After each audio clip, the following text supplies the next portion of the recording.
أعوذ بالله من الشيطان الرجيم. بسم الله الرحمن الرحيم. رب اشرح لي صدري ويسر لي أمري واحلل عقدة من لساني يفقه قولي. رب زدني علما. اللهم فقهنا في الدين. اللهم اهدني وسددني يا مقلب القلوب ثبت قلبي على دينك. اللهم اجعل عملي كله صالحا واجعله لوجهك خالصا ولا تجعل لأحد فيه شيئا. آمین. السلام علیکم ورحمۃ اللہ وبرکاتہ. الحمدللہ اللہ کی توفیق سے ہمیں ایک اور کلاس کا موقع ملا.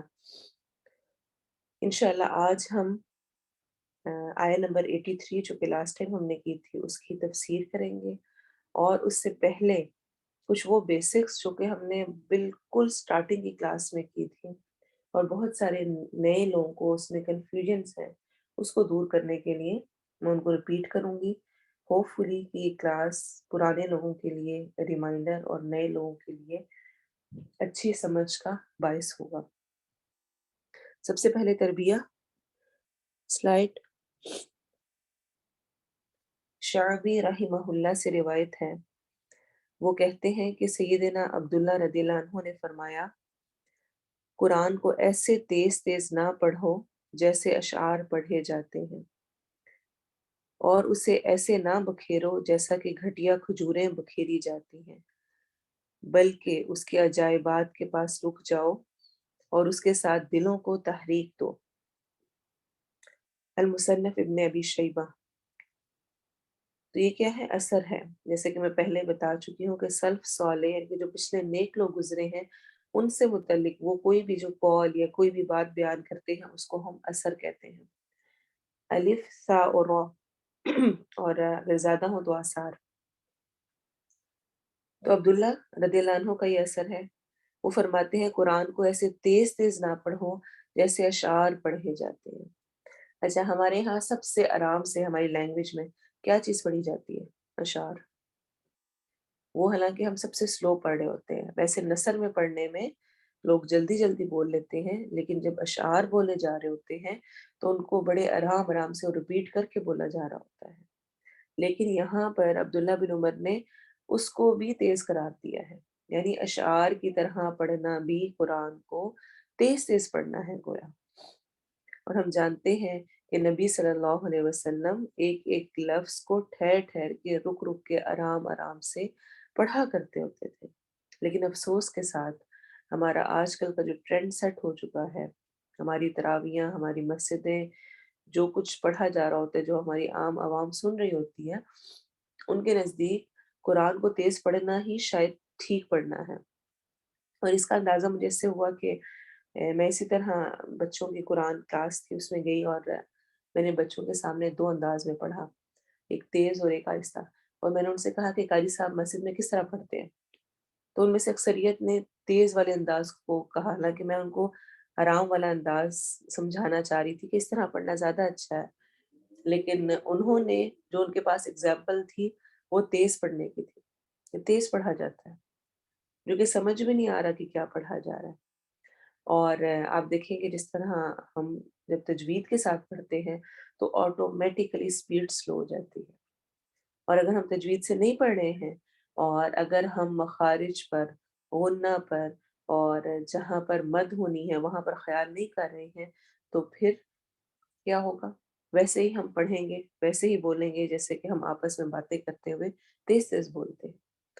تو قرآن کو ایسے تیز تیز نہ پڑھو جیسے اشعار پڑھے جاتے ہیں، اور اسے ایسے نہ بکھیرو جیسا کہ گھٹیا کھجوریں بکھیری جاتی ہیں. گھٹیا کھجوریں، اچھا، جو گھٹیا کھجوریں ہوتی ہیں جو بالکل سوکھی ہوتی ہیں، خراب ہوتی ہیں، وہ ایک دوسرے کے ساتھ جڑتی نہیں ہیں. جو جتنی نرم ہوتی ہے، سافٹ سی ہوتی ہے، وہ ایک دوسرے کے ساتھ تھوڑی تھوڑی جڑ بھی رہی ہوتی ہے. تو کیا ہے، ان کے اس انداز میں قرآن نہ پڑھا جائے کہ مختلف ہی لگے، ہر لفظ ہی مختلف لگے، بلکہ ان کا ایک دوسرے کے ساتھ ربط، ان کا ملنا